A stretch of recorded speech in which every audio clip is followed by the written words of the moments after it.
Well, you know what? I didn't originally see this as interactive. You know, like I said, this was something that I thought, oh, you know, maybe I can get a gig with Highlights magazine, or maybe I can get a gig with Cricket or something like that for small stories. But I mean, you know, I was a creative director, I was an interactive, and I've been doing all these websites, video, and all that, and I've always separated that from the art. Mm-hmm. It's exciting to me because I've been talking about at work, you know, when I was working with clients, talking about how to make things usable, how to appeal to a certain kind of audience. But this was always something I thought I would do just to feed my soul. When I first started writing this book and I tried to get some input from my son, who's always been a great story writer, I said, what do you think should happen to him when he's in outer space? Son said, 3 bad things have to happen to him. That's how it always works in stories, Mom. Certainly for kids, the pleasure, the experience of touching objects and being able to have more of a game-like experience. For example, on this page, Jimmy is floating through space and the comet approaches Jimmy and Jimmy needs to duck out of the way. See, animation is so different. I mean, I'm no longer just drawing one still moment in a scene, which is, you know, how I work as a visual artist.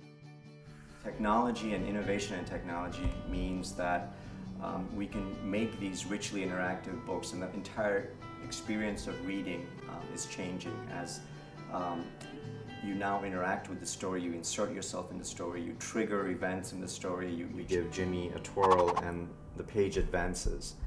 Status report on progress. So I thought I was done, but I'm supposed to be working on the turn of the baboon head, because right now we have several different animation series of him sort of lunging at the viewer, and he kind of goes rah, rah, rah, rah.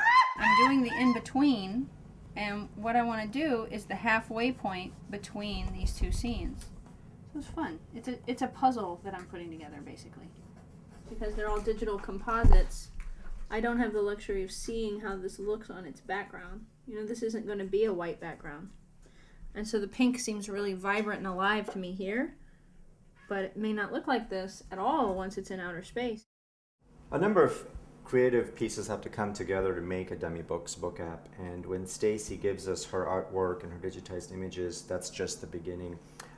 We need to take those images and apply our Demibooks effects to objects and layers of images. What Dan's working on now is strings, so we can have, you know, the planets bobbling and hopefully Jimmy bobbling in space. Yeah.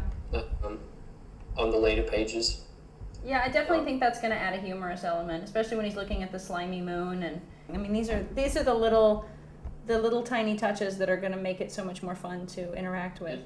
It's important to kind of look at the whole production of these interactive books as much more challenging than, you know, plain digital ebooks, because of sound, the voiceovers, the artwork, the animation, and then all of the engineering in terms of the physics and the effects that come together. It can become an educational tool, even though it's a very silly, whimsical, fictional story about outer space. It doesn't correlate to real outer space at all, with moons everywhere. But I do think that we could ask the preschooler at the end. It's almost like book club. You know, at the end of a book, there's the thoughtful questions. You know, I've seen that in children's books too, where, you know, you ask the child, have you ever dreamed of going to outer space?